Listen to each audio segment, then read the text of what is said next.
I met Lance Corporal BA, abbreviated nickname, adorned head to toe in coveralls, topped off with service dress hat and a poppy sticking out. "Tommy," he said, "my dream has always been that of a soldier, and I can honestly say that this career turns boys into men, and men into better men, and in each regiment you will find heroes." Then an explosion. An explosion at random and the injured are rushed to evacuation. Tiger teams are brought forth, enemies are slayed.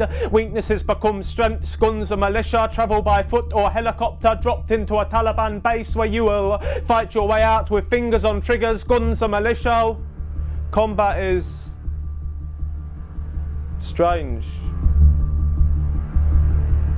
And do not ask me my opinion on the war in Afghanistan, that's the Prime Minister's say. Is it not? PA tells me the army brings out the best and the worst in people. I'm a different man now than I was before. The boys are like my family. And when you're at war, you see yourself risking your life for their cause. It's surreal, but it's real. And what strikes home more, soldiers have died in their millions doing the same job 100 years before. Soldiers like Simon, 1 inch from death when he was shot with a projectile to the throat. We tried to evacuate him, but he had one hand on his wound and kept talking on his radio. He lived, but still has the scars to show. We all reckon he looks proper cool with it.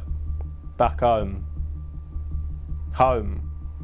Home is where the barracks are, where you may watch the car park parade of the horse guards, red coats, golden helmets atop steeds named Adamas, Achilles and Mercury. In the last century, not much has changed.